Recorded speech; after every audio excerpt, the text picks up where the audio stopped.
Democratic presidential candidate Cory Booker is calling out the lack of diversity in the 2020 campaign. In a speech earlier today, the New Jersey senator addressed Senator Kamala Harris's decision to drop out of the race. He said it's a problem when a black woman empowered by black voters does not have the resources to continue. Voters will determine the outcome of this campaign, and black women voters in particular will have a very large impact on our ability to win.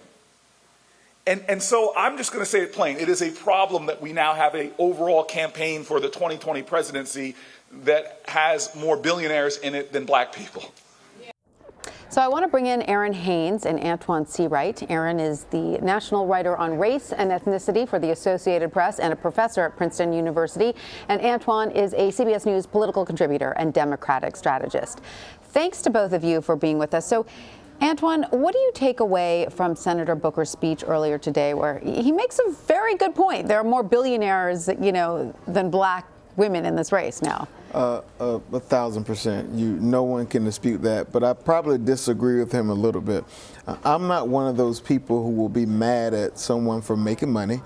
I'm a firm believer in the word big tent, and we have to embrace that for what it is. That means billionaires and thousandaires included. And so You're not going to turn anyone away from the Democratic door. I'm not, because I know it takes a village to win an election, and I know what that means. And the same billionaires or people with resources, i.e. the Michael Bloombergs of the world, although I do not agree with per se his candidacy, they've helped Democrats throughout our party up and down the ballot in previous races. So we can't be mad at them now because they're entering into the race that no one expects them to be in. So that's that. I do agree that the lack of diversity on the stage now with Kamala's exit presents a unique challenge. So let me ask you something, though, to Booker's point. Why not then be a billionaire kingmaker? Why throw yourself into the race? Well, the one thing we can't do is we can't tell someone what temperature they should put on the thermostat that they believe they control. And I'm not in the business of doing that. What I do know is the most loyal voting bloc in this party,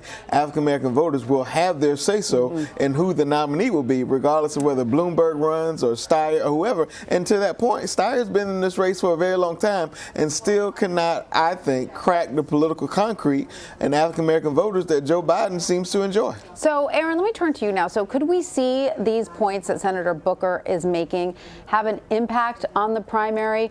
Right now, a large group of African-American voters very loyally support Joe Biden. But could that start to change?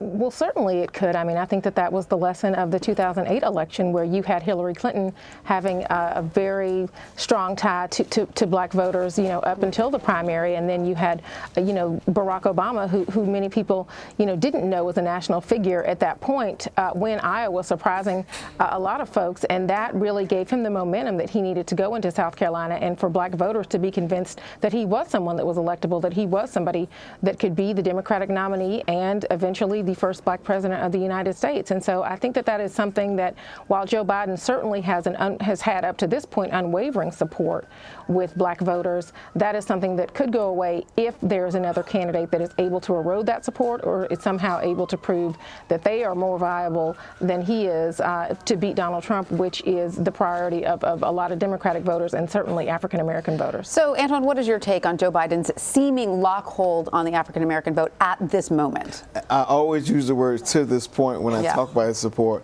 And as I said to my dear friend Erinn on Twitter before, I do not see any noticeable cracks in the political concrete African-American voters that Joe Biden may have. Now, could that change? Absolutely. Look, I worked for Hillary in 2008 when it was not popular, and she was strongly leading in South Carolina ahead of the South Carolina primary, and that changed. I worked for her in 2016 when we all thought she was going to be the next president of the United States. So polls are a snapshot of the time. The mood and the temperature can change at any moment. But I think everyone would agree that this is a unique election. This is a stability election, a authenticity, genuineness, honesty, and most important, a beating Donald Trump election, and no one can dispute that. So sticking with Joe Biden, but changing the focus for just a moment, the former vice president just got into a tense exchange with a voter in New Hampton, Iowa. Biden called the voter, quote, a damn liar. It began when the voters were asking Biden about his son Hunter's role in Ukraine. Let's listen. We all know Trump has been messing around in the Ukraine over there, holding their foreign aid for them to come up saying they're going to investigate you. We know all about that. And he's no backbone, we know that for that. But you, on the other hand, sent your son over there to get a job and work for a gas company that he had no experience with gas or nothing, in order to get access to the public, for the president. So you're selling access to the president just like he does. So You're a damn liar, man. That's not true. And no one has ever said that? No one has heard that? I see it on the TV. You see it on the TV. No, I know you do. And by the way, that's why I'm not sedentary. I get up and no, let him go. Let him go. Look, the reason I'm running is because I've been around a long time and I know more than most people know. And I can get things done. That's why I'm running. And you want to check my shape on, let's do push-ups together here, man. Let's run. Let's do whatever you want to do. Let's take an IQ test. Number two, no one has said my son has done anything wrong, and I did not on any occasion. And no one has ever said it. Not I didn't say you were doing anything wrong. You said I set up my son to work in an oil company. Isn't that what you said? Get your words straight, Jack. That's what I read here on MSNBC. You don't hear that on MSNBC. You did not hear that at all. What you heard. Look, okay, I'm not going to get in an argument with you, man. No, I don't want to. Well, yeah, you do, but look, here's the deal. Here's the deal. It looks like you don't have any more backbone than Trump does.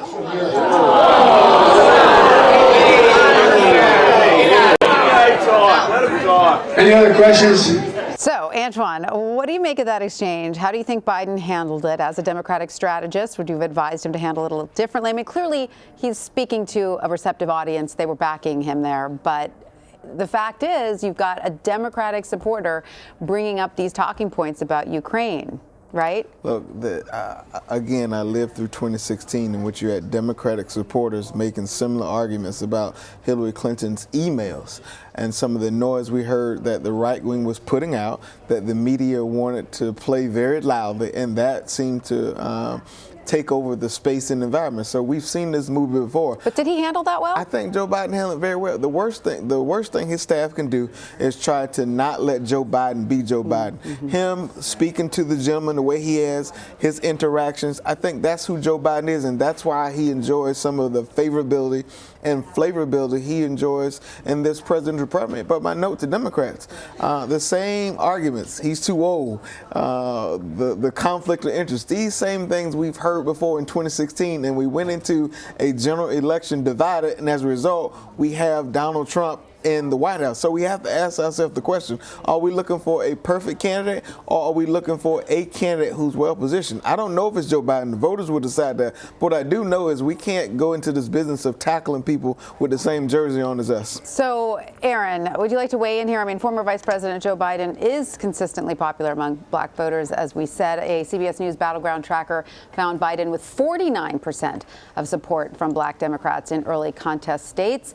You have reporting on this. We just saw that exchange with Joe Biden. It was in Iowa. There weren't a lot of African Americans in the room, I don't think, but it is Iowa. God bless them. Why are black voters so intent right now on supporting Biden?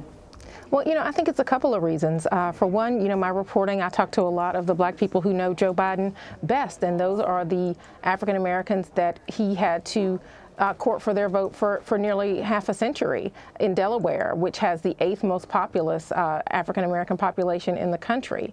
And really what those folks said is that he is somebody who was accountable to them in his 6 terms as a U.S. Senator. So even before, he becomes the vice president for the first black president, Barack Obama, he had a long-standing relationship with the black community. And what Joe Biden says is that he is comfortable with the African American community and they are comfortable with him. And so that's how you get to, despite the gaffes, despite comments about his age, despite the Ukraine controversy where, there was no evidence of wrongdoing found, ground, you have black voters sticking with Joe Biden up to this point and really being the firewall for him that is solidifying his top-tier status in this race. Antjuan, I want you to weigh in on that and also let me know where you think Harris's supporters are going to go. I think they're going to break two ways. I think you will have some African-American voters, particularly more seasoned, I don't like using the word old, that will take a serious look at Joe Biden because arguably he has been their second choice. I think you will have some younger,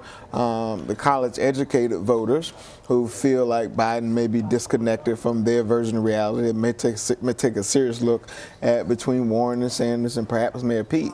At the end of the day, I think once this race starts to collapse and the field gets smaller, I think people are going to see what electability looks like for real, and I think you'll see it start to shape up. I do believe with Erinn that the firewall for Joe Biden is African American voters, and that's in South Carolina, and that's his place of strength because I think that could be a place of rehab for him if he happens to take some cuts, bumps, and bruises before the Palmetto State.